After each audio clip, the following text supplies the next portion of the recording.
Welcome to SystemShift, the Greenpeace podcast dedicated to exploring new ideas and thinking about economic system change that puts people and nature at the center of our economic and financial systems. In this ultimate episode of this season, we will be exploring the myths of neoliberalism with two leading economists, Kate Pickett and Richard Wilkinson, who will discuss the impact of economic inequality on society and the environment.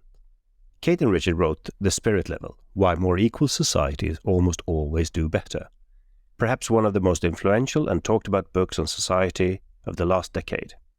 The book examines the effects of the inequality that resulted from free markets and limited government intervention in the economy. The effects range from eroding trust to encouraging excessive consumption, and we will see that the outcomes are significantly worse in more unequal rich countries.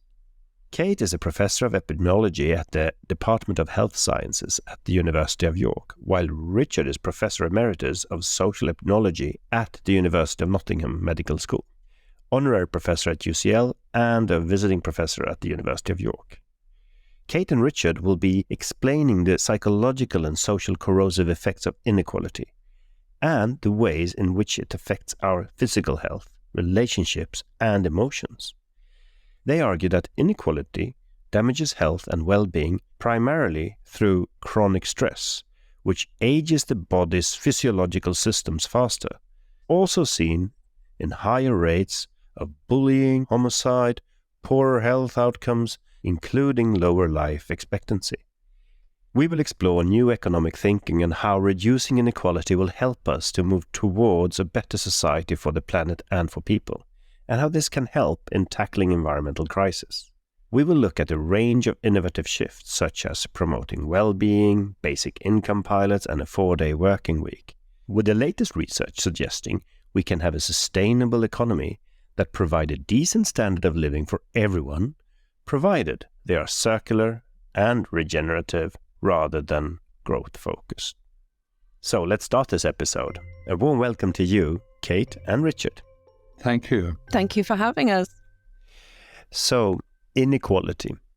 You wrote this rather famous book, The Spirit Level, and then you have written a follow-up book and many other papers and publications. The general theme of a lot of this research is that for most people, I think, impact on inequality on our societies is so much wider and far-reaching than people generally would understand. Do you think, since you published the Spirit Level book, have people started to understand more and more about your research, and have you seen any effect of it so far on policymaking? I don't think there's been a very clear feed into politics, certainly no substantial change in policy. And I don't think the wider population has any sort of detailed knowledge of the effects of inequality, but I think there is now an assumption, a widespread assumption, that it does change relationships, it does do things psychologically, if you like. Not that people can be explicit about it, but it is not taken as naively as it was, that it only matters if it creates poverty or something like that. So I think that there has been some more general recognition that there are deeper effects of inequality that are damaging socially. I often talk about socially corrosive and divisive effects. So I'll just add to that. I think Richard's right. We've seen insufficient impact in terms of political decision-making, but I think we are seeing certainly an impact on policy discussion, which I think is the first step towards that political change. And I think we've seen that at local level within the UK, which obviously we know much better, at national level in some countries, and at international level, including at EU level. When we wrote The Spirit Level, which was first published in the UK in 2009 and then subsequently in different editions around the world, people didn't even talk about the impact of inequality. It was really off the political agenda. And in the 10 years since, I think we've now got to a point where there is no discussion about the economy or public health or other things where you don't hear inequality mentioned at some point in the discussion. So I think there has been progress at multiple levels, but nowhere near as much progress as, of course, we would have wished. Maybe we should go into some examples of inequality. For example, you have done a lot of research and you have seen how anxiety and other psychological stress and other psychological ill-beings are actually aggravated by inequality. Could you explain a little bit the statistics and the links between inequality and these psychological effects? What inequality really does is increase the importance of social class and social status. It makes people much more concerned with where they stand in relation to others, how others judge them. It adds to insecurities about self-worth. And there are now studies that inequality has these psychological effects, including increasing status anxiety, not just amongst the poor, but across all income groups. So even the richest 10% of the population in more unequal countries, they're more worried about how they're seen and judged by others. What Richard has been talking about are the pathways through which greater income inequality leads to worse health and social outcomes for societies. So our original spirit level book, we were looking at relationships between inequality and health outcomes, outcomes related to social relationships like trust, outcomes related to what the economists always call human capital development, but you can think of as, children's well-being and their possibility of developing well in their societies. And all of those things being affected by inequality. And then in our more recent book, The Inner Level, we were very much focused on what Richard was talking about, the pathways which lead from inequality to those health and social problems, being what we would call psychosocial pathways. So the ways in which inequality makes you feel and the ways in which that affects your physiology as well. And so the pathways have become clearer and clearer to us over time, that really we're looking at impacts that work through the effects of chronic stress, but they get into our bodies through our feelings, through our emotions, about living in a more unequal place. A good example, I think, is the increase in violence, usually measured by homicide, that accompanies increases in inequality. So when people start to notice that relationship, and it's now been shown in many different studies across the world that more unequal societies have higher levels of violence, people started wondering, okay, what is the connection between these two? And it's now clear that actually it's that in more unequal societies where status does matter more, people are more worried about disrespect, feeling looked down on, devalued. And of course, what triggers violence so often is those issues to do with being disrespected and looked down on. There's one way I can make you respect me, and that's through violence, if I can't do it by any other expression of status. Or rather, if you can't respect me, at least you can fear me. So there are many aspects here. In your book, for example, you noticed that when Americans were asked to put their stress levels from a scale from 1 to 10, so many actually selected the stress level of 8 to 10, very, very high stress. And then you have this positional consumption power you need to keep up, or preferably be above the rest. And then you have the anxiety about people actually seeing through that you might not be as successful as you try to show off. All this puts loads of stress on people in unequal societies. And one shocking fact when I saw one of the diagrams here was that even the richest 10% feel more anxiety about their class position in a very unequal country than the poorer 20% in a more equal country. So this kind of pursuit of enormous income at the top doesn't help them in an unequal society. I mean, it seems inefficient to have an unequal society. How come that has been the norm then? I think people simply didn't know that. I think that's perhaps some of the research that has been most surprising to people, that it isn't just the poor who are affected by inequality, it is the whole society. And as you say, that means that inequality is very inefficient from a point of view of producing good outcomes. But I think that was perhaps the part of our research, and other researchers continue to contribute to this field. I think that is perhaps the part that has surprised people most. And of course, if you don't know something's occurring, then you're unlikely to be thinking about policy and political solutions to it. Yeah, I think the fact that it's not just the poor that are affected, but indeed it is the rest of us and the rich, I think that was the most surprising part. Don't you, Richard? Yes, so I think people deny the extent to which they are concerned with status. You know, we tend to say, I know other people are all into status stuff and trying to big themselves up, but I don't do that.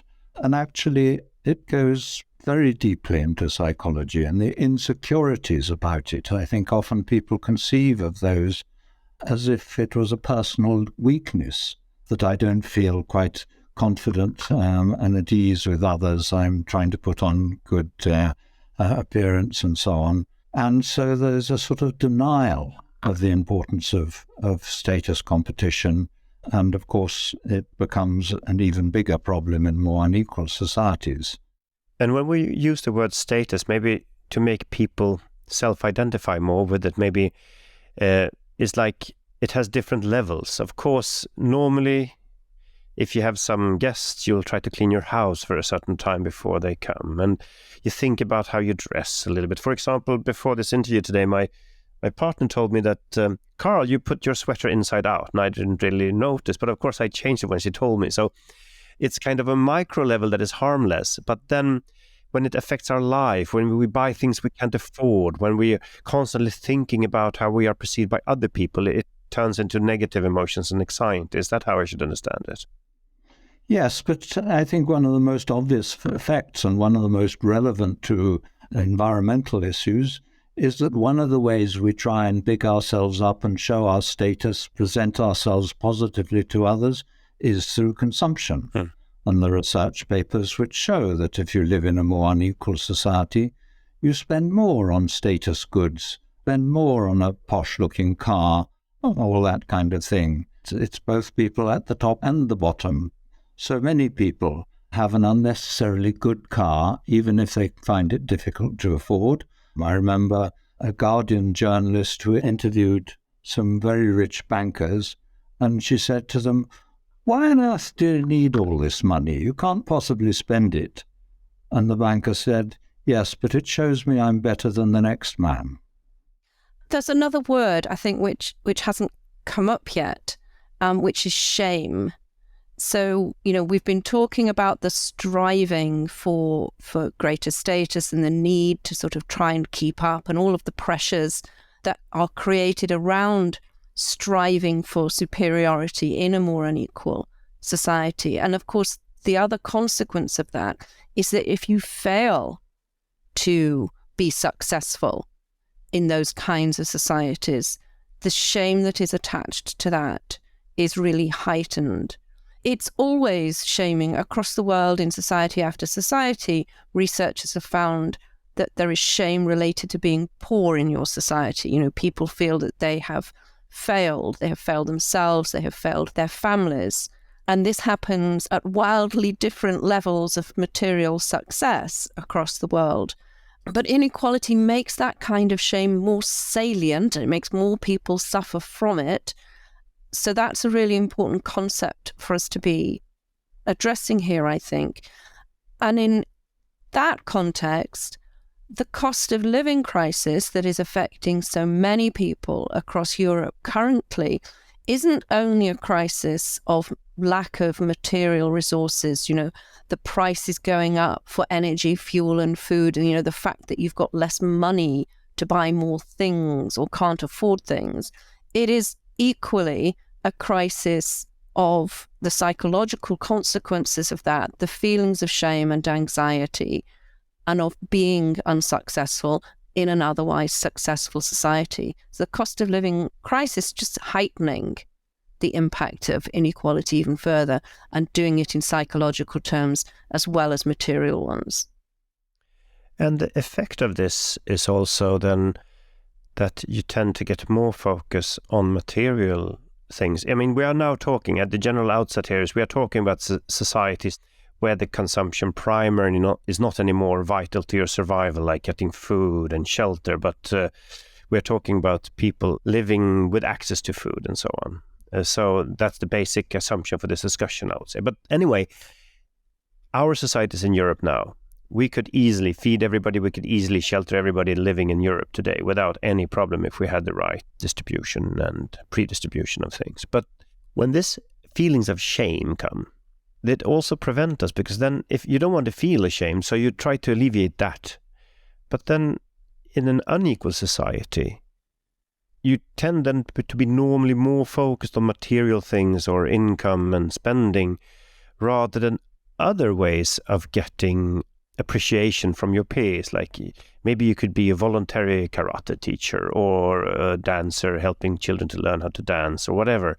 So if you focus more and more on material things, we have also seen from your research that an unequal society also spends more time on consuming and buying and earning an income, thereby actually being less efficient also from an environmental point of view, being less also ecologically sustainable. Can you explain a little bit the mechanisms here?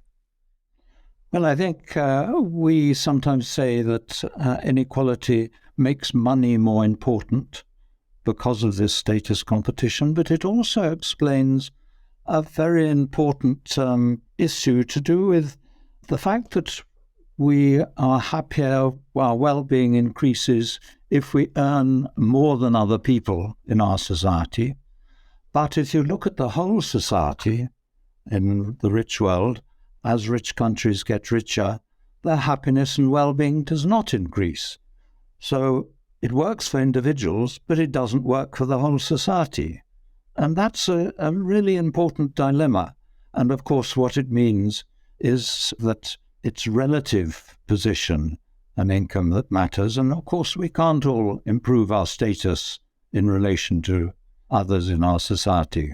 It works for individuals, but it's a zero-sum game. That tends to make economic growth less important.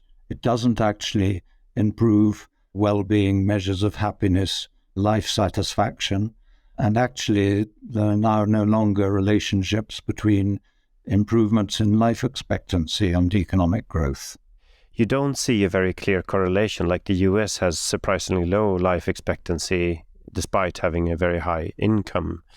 So inequality actually damages health. How does that work? So inequality damages health primarily through the mechanism I mentioned earlier, through chronic stress. Chronic stress is incredibly bad for people's health. You can think of it as sort of making your whole body, all your physiological systems age faster. And stress is bad for almost all bodily systems when it's chronic. So if we're constantly stressed by the pressures of living in an unequal society, then through that chronic stress mechanism, we see effects on health, including how long people live, including whether or not rates of infant mortality are high in a society, including things like diabetes and obesity and other chronic health conditions. So we really see a major impact on the health and well-being of the public. And of course, we mentioned earlier some of the psychological effects, but we see those in terms of clinical mental health conditions as well, things like depression and anxiety and more severe mental disorders as well. So very widespread effects on the health and well-being of the public.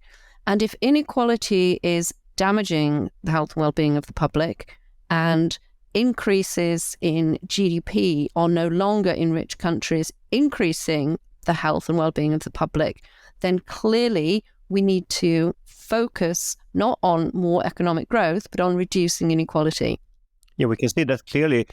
My hometown, Stockholm, for example, the richest neighborhood and the poorest neighborhood have a 10-year difference in life expectancy. That's enormous if you translate that to a scale between countries. It's huge, and we see similar gaps, in all cities and in all countries where there's a penalty for being poorer in that society. But what our research is showing, in addition to that, there's a penalty for all of us from living in a more unequal society. So you've got a double whammy if you're poor in an unequal society, and the best protection for societal health and well-being if you don't have a lot of poor people and you have a more equal society. And just to stress the point here, the rich will not get away with the inequality, because if you look at infant mortality, for example, in a very unequal society, even rich people have more infant mortality than an equal one. Is that correct? Well, people often want us to talk about even the super rich, and say that inequality damages the fraction of 1% who are the super rich. But we don't have separate data for that. And I think they can't insulate themselves from the effects of inequality. But we can say that 95% of the population would do better if they lived in more equal countries with the same education, jobs and income. But they would do better in terms of perhaps living a little bit longer. Their children might do a bit better at school. They'd be less likely to be victims of violence. In that sort of way, they'd do better in a more equal society. So what's wrong here? We have a clear connection between is more bullying in an unequal society, is more homicide in an unequal society, is more unhealth in an equal society, is less life expectancy, it's less life satisfaction. All these enormous consequences on society, and still this is not primary on the agenda. It's really strange. And also it's like when you talk about cars and accidents, many countries spend a lot of money for zero visions on accidents. And even in countries where 10 times more people die from the exhausts of the cars and the particles in the air from the cars than from the car accidents themselves, that's never where the primary focus on reducing mortality from car is. And I start to get the same feeling here about inequality and health. We don't see the big picture. We don't see what causes most damage. How come we are so blind to this? Why is this not on the top of the agenda? Well, we might have different answers, but I'll go first and then we'll see what Richard says. For me, it's about two things. One is about lack of awareness among decision makers and politicians, policymakers who can make those changes. The understanding of the profound impact of inequality is, I suppose, fairly recent in those terms. And so we're still on that pathway of getting people to understand and therefore then be able to make policy. But the second part of my answer would be that there are vested interests against change from the rich who suffer least of all of these issues and perhaps may not know that they suffer at all. And the third part of my answer would be neoliberal ideology, which has dominated our economic thinking for the past however many decades, which states that there are things more important than what we're talking about, things like liberty and freedom of markets and all of this. And they believe that those are the route to better well-being for everybody, despite the fact that we certainly have no evidence that that is so. I think people are very unaware of the way they're affected by society. People think there's a sort of human nature that's separate from everything else. And the basic issue, I think, is that our status is more important to each of us than all those things you were talking about. All the ills of inequality, they disappear into the distance. We don't really know about them, but we feel very intimately the concern with status. But I'm sure Kate is right also about the effects of ignorance. People don't know these things. We have been concerned with research on health inequalities for a very long time, me for 45 years or so. There have been a series of official reports on these health inequalities, the 10, 15 or even 20-year differences in life expectancy between the rich and poor. Biggest human rights abuse in the wealthy countries. And each of these reports basically says the same thing. They've been coming out every 5 or 10 years, and the press always greets them as groundbreaking. This is really new and surprising. And actually they're telling exactly the same story as we heard a few years ago. It just gets forgotten. This is also a podcast on EU level. And then, of course, even if now your country left the EU, what could the EU do to help the member countries actually achieve the targets of greater equality? Well, I think, it is difficult for us to comment on the EU having left. I almost do feel we have no right to sort of make any suggestions.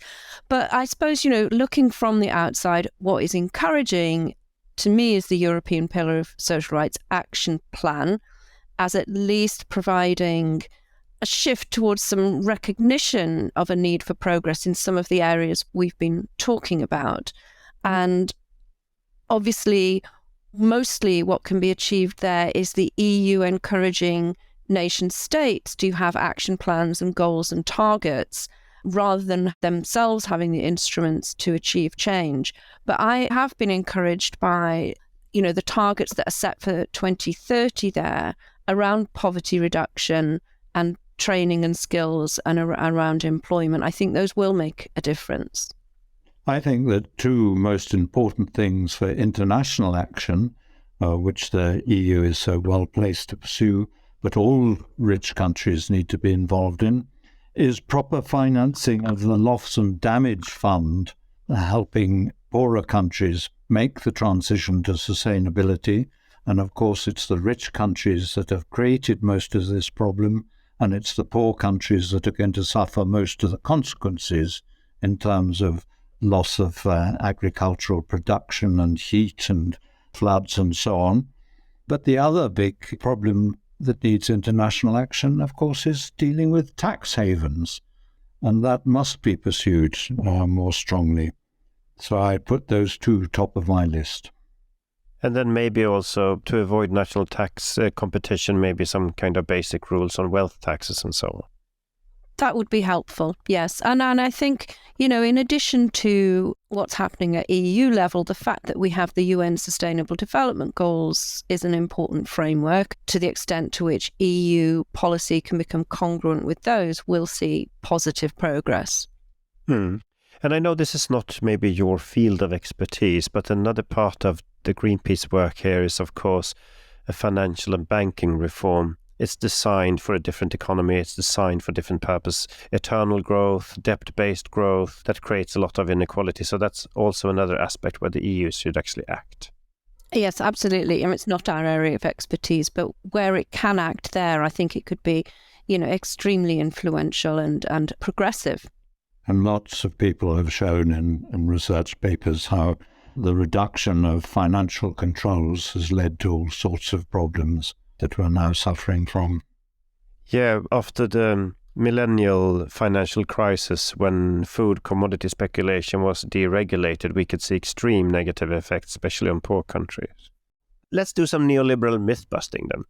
Rising tide lifts all boats, and trickle down will help everyone. What's wrong with those statements then? Well, I'm very fond of a cartoon that shows two skeletons sitting in a boat on the ocean floor with a little label that says, we are the 99%. And one of them is saying to the other, they say a rising tide lifts all boats. Do they say when? I think, this was the promise of neoliberalism, that a rising tide would lift all boats, that trickle down would improve things.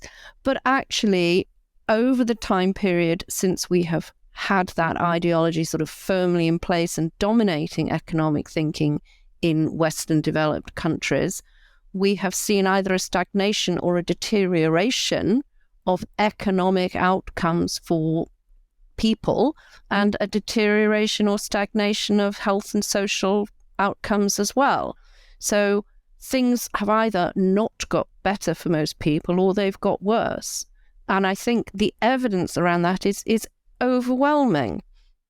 There have been massive transfers of money from the poor to the rich over the last 30 years or so, as inequality has increased. The vast majority of the proceeds of economic growth have gone to the rich. So rather than lifting all boats, it's actually a pattern almost the opposite, that rising boats of the rich is sinking the boats of the poor. That's an interesting analogy, because today, when our economy started, we had this lack of transforming nature into commodity that has made our life more comfortable. Today, the limiting factor is nature itself and biodiversity and climate. That is setting the limits for the economic system, but the economic system is designed just to grow beyond those borders. So we need to reshape that. But we have been failing to go away from this logic that increase of production is the main goal of everything, and not really enjoyed the fact that we can produce so much we can start thinking about other things. Instead, we are stuck in the status race. What would be a pathway out of the status race and start enjoying the fact that we actually could, all of us, have a really good life with what we are able to produce today? What kind of tools and mechanisms can help people be alleviated from the status stress? I think over the past decade, Rich and I have worked increasingly often with commissions, with groups who are trying to find a different way. So, for example, with the Commission for Sustainable Equality at EU level that was sponsored by the Social Democrats, we've worked with the Wellbeing Economy Alliance, which is an international group. We've contributed to a recent publication, a report to the Club of Rome, which follows on from 50 years after Limits to Growth was published. And in all of those settings, I think we are seeing a lot of discussion. I guess it's pretty high level discussion at the moment about what a framework ought to look like for a way forwards that would pursue well-being instead of GDP, or would frame success in eco-sociological terms rather than in economic growth. Kate Raworth's donut economics is an excellent example of that kind of framing, where we sort of start to think about how do we combine better well-being for everybody, what she would call the social floor, with a restriction on us crossing planetary boundaries, finding what she would call a safe and just space for humanity.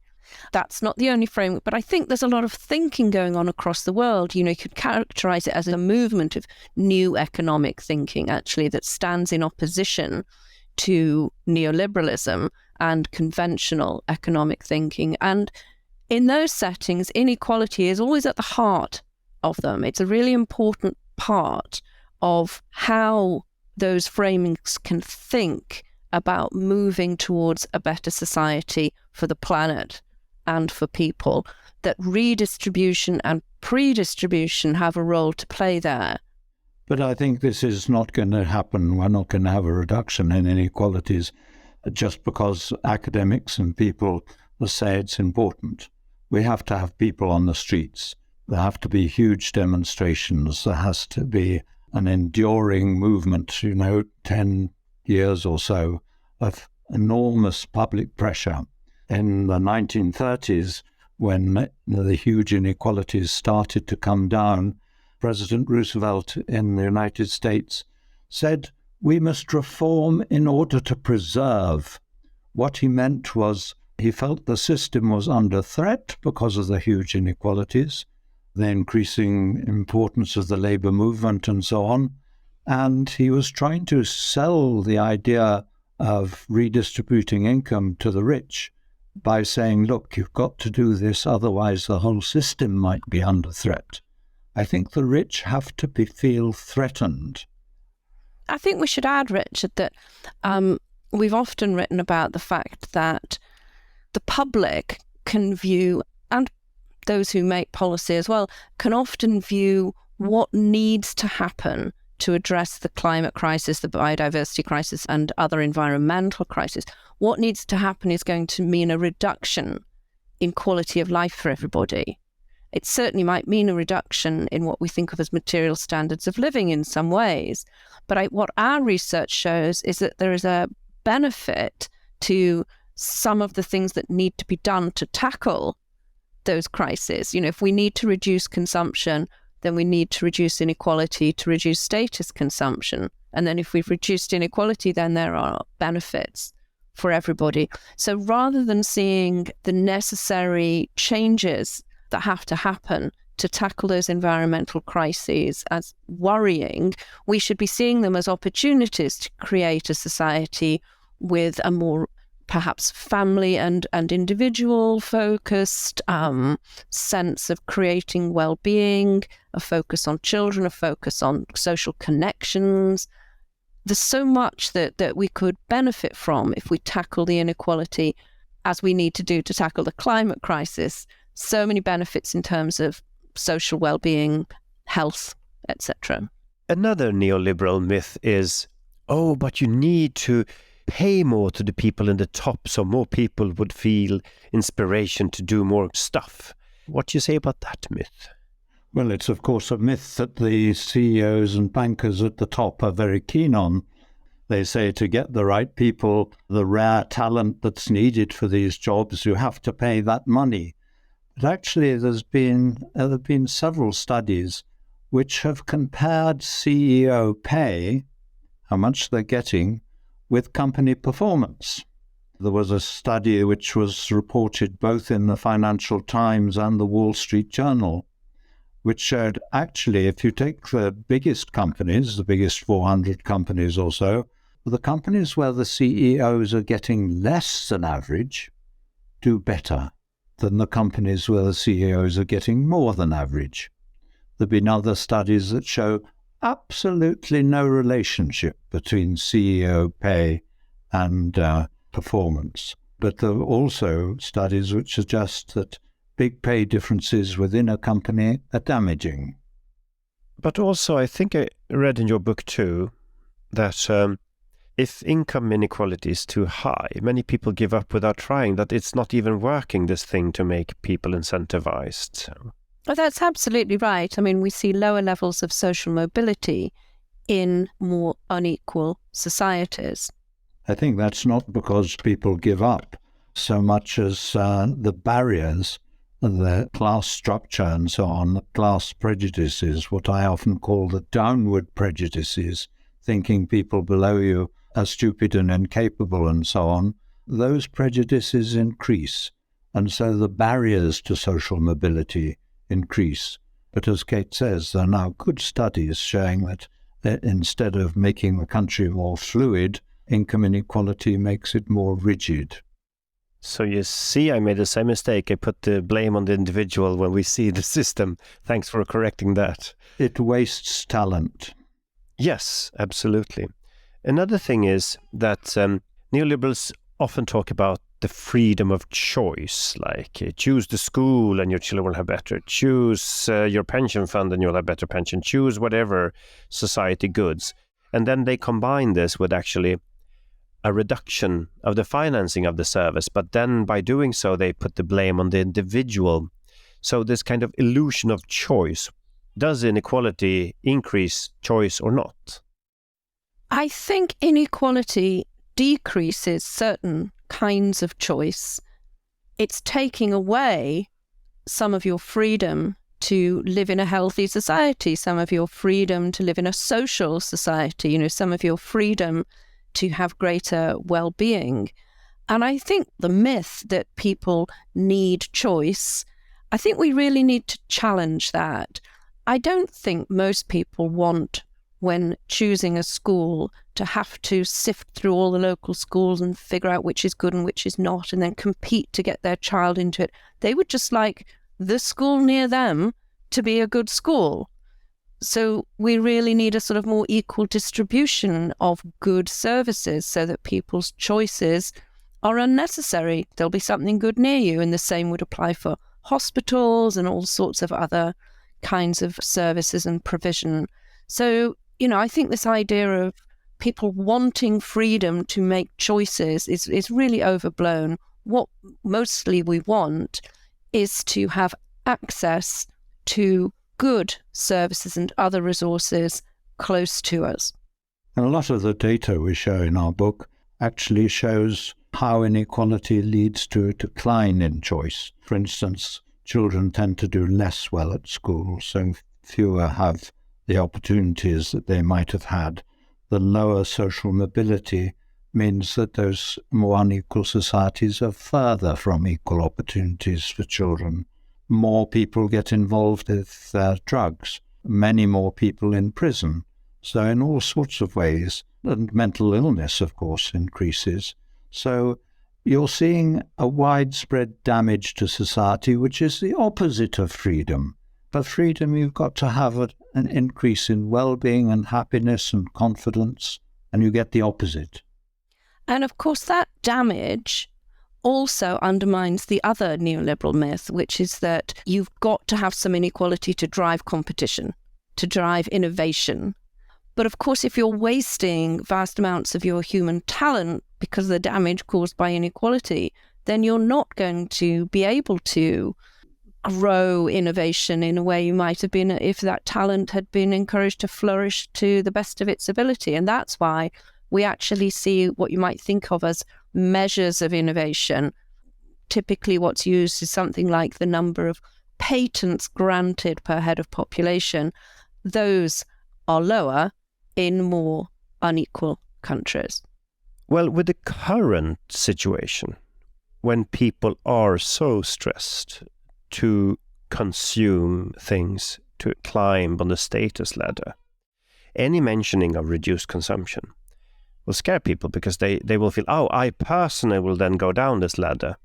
But what we're actually doing is making it less important to climb and find other ways to get appreciation from your peers by things you are doing, maybe reduce working time so you have the time to develop your character or education or just, interaction with other humans. So how do we take out this initial fear of reduced consumption? Because with the current status race, that will put me in a lower level, of course. So how can we make people feel safe and secure in such a transition? You talked about stress, but I think people don't understand the sources of their stress. They think to themselves, oh, I've got to be at work at such and such a time. I wonder if I'll have time at lunch to pick up a few things for dinner tonight, and I've got to do the children and this kind of thing. We feel it's the pressure of things on us, or performance at work, or whatever, that maybe our boss isn't very pleased with us, and fail to see how concern with status is driving so many of these things. And even something like unemployment. We think unemployment is bad just because unemployment is bad, but we don't realize the damage to status, the shame of being unemployed is what drives it, or to earning a bit less.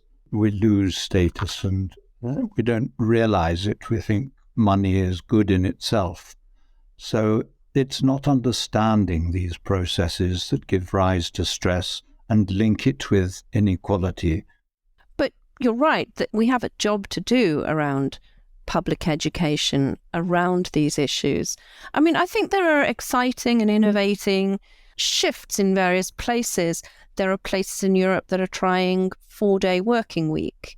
There are companies that try to do innovative things that promote well-being. We've got some basic income pilots going on in various places.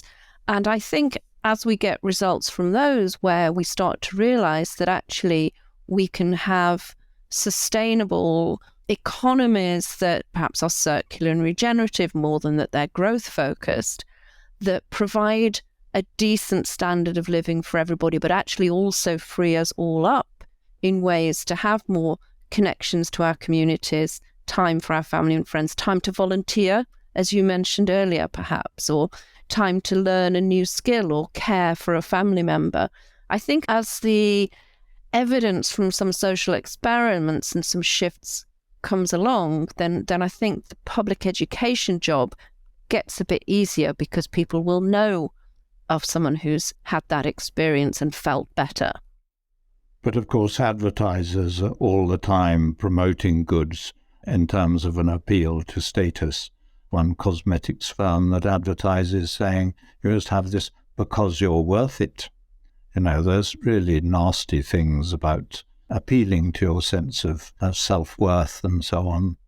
And here you see some paradoxes in your book, because you mentioned one statistic that stuck to me was like in 1950s, 12% of the American youth thought they were very important persons, and in the 1980s they were 80%. And of course, you're doomed to be disappointed if the rest of the world doesn't agree that you're a super important person. So why do you have this change? Why do people feel this need to feel very important today more than before? What triggers such a belief? Well, there have been studies of what's called self-enhancement. given that we're all more worried about how we're seen and judged, most people big themselves up in other people's eyes. We try and find ways of dropping into the conversation some of our achievements, or that we went to a very good university, or we were promoted young, or whatever it is.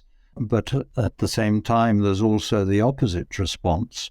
If everyone's judging you and you're worried about whether they think you're stupid, unattractive, boring, and so on, you withdraw from social life. Your sense of self-worth declines. You feel inferior and so on. And so those two things happen at the same time. And of course, our argument is that increasing inequality is a key driver of those changes over time, of those trends in the rise of narcissism and self-enhancement, of those trends in the rise of depression and other problems. Not the only cause, of course. There are other things going on in the world besides a trend towards increasing inequality in the rich developed countries. But what our research shows is that that is a fundamental part of explaining those different trends. And so if you fix that, you've potentially not a silver bullet, but maybe a bronze one, certainly one that's going to be more useful than not trying to shoot any bullets at the problem at all. Our research, I suppose it opens up policy levers. That increase in the proportion who think they're important. It's not a genuine self-confidence and self-esteem. It's narcissism. It's people wanting to big themselves up. That's what this study of self-enhancement in different countries shows.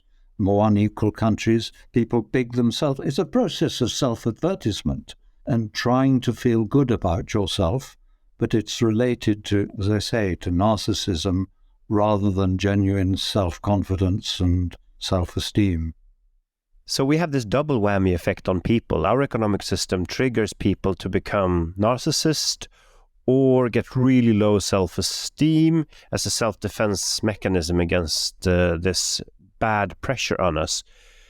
How come we then see this psychological epidemic of ill health and still constantly look for the root causes within themselves, when it could very well be the inequality of our economic system that triggers many of the ill health we see today? Yes, I think that's been a long-standing focus, of course, of psychiatry and psychology, is to look for the causes of mental ill health within individuals in their past or in their particular, perhaps, family experiences.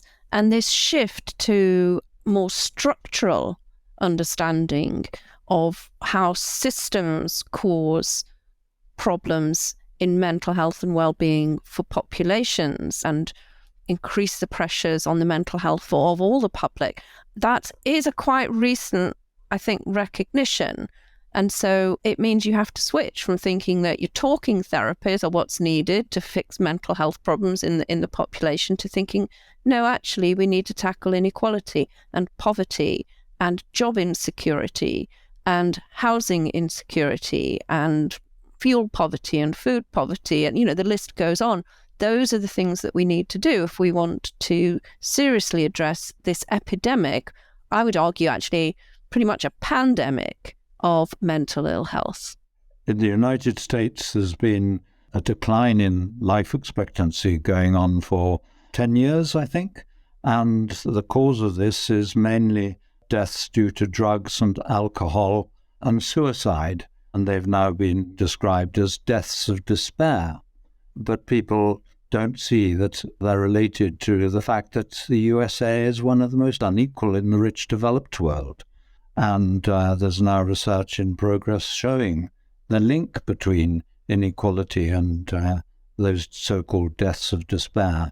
So let's design a 12-step program against the unequal economy then.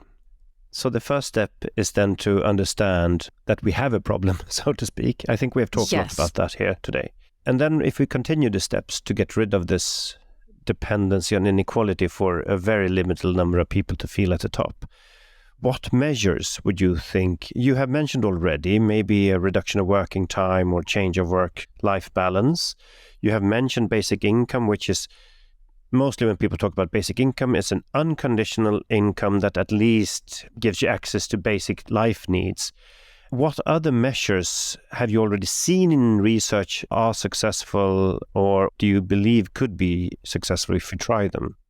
I think progressive taxes on income, but even more importantly on wealth, would absolutely be one of my top picks for a 12-step program to reduce inequality and improve things for everybody.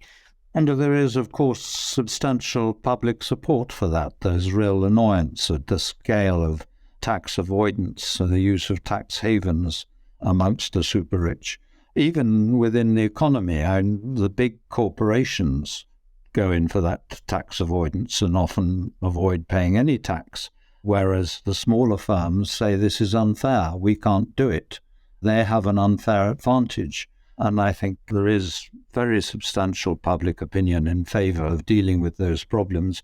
But the other thing where there's a large measure of public support is for greater measure of democracy in companies. People want to be involved more in decisions about their firm. They want to be better informed about what's going on. And one of our recent Conservative Prime Ministers, when she was fighting for the leadership, she actually promised, as a way of getting more votes from the Conservative MPs, introducing employee representation on company boards. It would have just been token. But that measure of economic democracy is not something that is only supported by the far left. And actually there are evaluations of how more democratic companies do, which go much further than that, just that tokenism of employee representation. And it looks as if those companies actually are more efficient, their employees are happier. You can have several layers of this influence from the workers. Like in the German law, the bigger companies, they're obliged to have labor union representatives in the board to a large extent.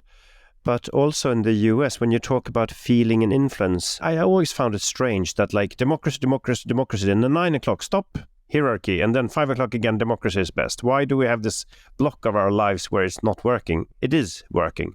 So I think the Trondheim model is interesting. Have you heard about that? The Norwegian experiment in the city of Trondheim, where you had cut downs and it was really a bad situation. And then the labor unions, together with 4 of the parties that won the majority, made a deal that we are not going to have any layoffs in the municipal staff, but we are going to take back the outsourcing. We're going to insource it back in again, but we're going to do the cost savings that we intended. What happened was that they introduced more democracy in the working space, and when people felt more control over their work situation, the reduced stress paid for the reform, only that. So the reduced sick leave actually paid for the whole reform. So that's more democracy at workspace. And then in the US, you have I don't know if it's around 17 million people working in ESOPs, workers-owned companies, where you, of course, break down this hierarchy. So I think this is also part of the predistribution logic that you mentioned before, Kate. So yes, ways to create predistribution by more democracy in the workspace. I think that's a very interesting aspect here. Yes. And I think what Richard and I feel is that you, of course, need the redistribution mechanisms, which would include the wealth taxes, but also things like closing tax havens, etc. But those are always vulnerable to political shifts. You know, new governments can change tax and fiscal policy and reverse progress.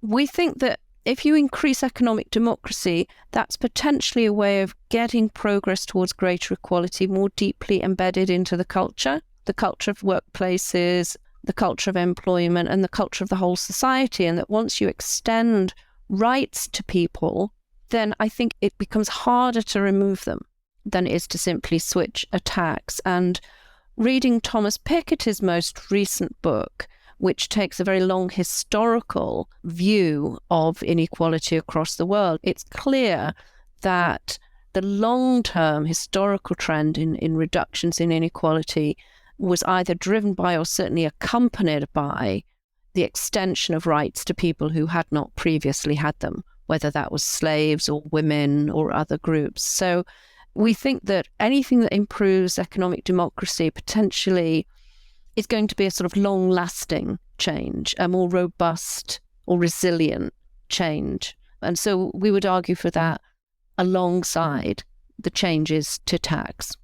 It's interesting you mentioned this wealth tax. I totally agree on that. And also we see that even if you love democracy and freedom and liberty, actually the total liberty would increase with the wealth tax because you would free up more resources for people to live their lives. But I'm wondering a little bit, in most of your research and most of your graphs, you have income, so the inequality based on income. But we have seen in the last decades that the inequality in wealth is actually growing even quicker.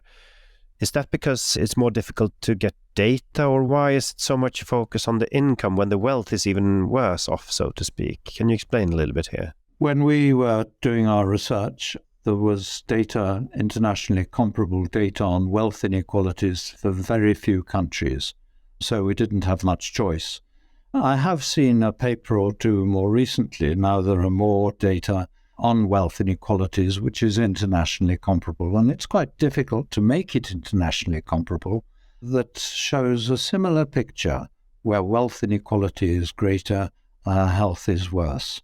And ideally, I think we would find some combination in our data combining income inequality and wealth inequality. Basically, if you like, the social distances between us up and down the social hierarchy are based on the material differences, which is income and wealth. And it's that does the damage, allows people to live quite different lives and to think they're better than others or to make other people feel inferior. So ideally, we'd have both lots of data. Yeah, that's interesting. The reason I asked this question is in some Scandinavian countries, and specifically in Sweden, you see a rapid rise in wealth inequality, not really the same difference in income inequality. So one would suspect if you would stick only to income inequality and Sweden would start to look worse on things, that could probably be explained by wealth inequality, adding that to the factor. Possibly, yes. And I think, if we think about states wishing to tax, they can get a certain amount from incomes, but they could potentially realise far more from proper progressive tax on land, for example, and other forms of wealth that would give them far more freedom to fund the kinds of social security programs they might wish to, or education systems or health systems. We really could have societies that were able to afford the things they wanted to do and afford environmental protection in there as well, if we had sensible systems of taxation that addressed wealth as well as income.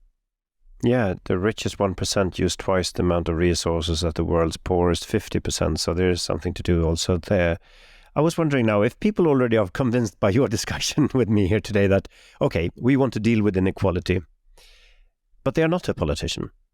And you mentioned before, Richard, that taking to the streets, we see often that that's how things start. What other tools and tips would you give people that have listened to our podcast today and thought, I want to act on this? What suggestions do you have? What do you think would work? Well, there have been quite a number of other processes that have helped. And students, for instance, in some universities have made their vice-chancellors at the top embarrassed at how many times more income of the cleaners at the bottom. There have been a set of what are called fairness commissions around Britain. The cities with Labour local governments have set up commissions to make recommendations about how inequality can be reduced locally. And one of the most important things they've done is led to those local governments paying not the minimum wage to the people at the bottom, but the living wage, which is substantially higher, and so affecting many thousands of people, but not enough to make a big difference to overall measures of inequality. Well, I would say that for individuals who want to sort of start trying to be active in promoting greater equality, it matters how you vote, of course, but also the questions you might ask of your politicians at any level. What are they going to do to tackle inequality, so that then you have the knowledge to know where to vote. I think grassroots campaigning, as Richard said, is important. I think joining organisations such as yours, Greenpeace, but perhaps you might want to join the Wellbeing Economy Alliance. Perhaps you might want to join other campaigning groups and act through those. I think even the conversations that we have with friends and family are important. We can raise these issues and try and spread learning among the people we know. So I think there's lots of things that people can do, but doing something is always going to feel more hopeful to people than doing nothing and just thinking, oh, inequality is too big a problem, it's too big a challenge, we can't tackle it. I think there's lots that all of us can do to help work towards more egalitarian societies. And I think once people recognise how beneficial they are, that should provide some impetus for people to act for change. I'm actually happy you mentioned the kitchen table, because many good humans' ideas starts around a table, eating together, and nobody is powerless in their kitchen table. So this feeling of powerlessness disappears there, and then we can create bigger and bigger spheres where the feeling of no power is more and more dissolved into a feeling of, yes, we can change this. But I think the people at the top must feel bothered, threatened, worried about the political trends growing in their society before they modify their behaviour.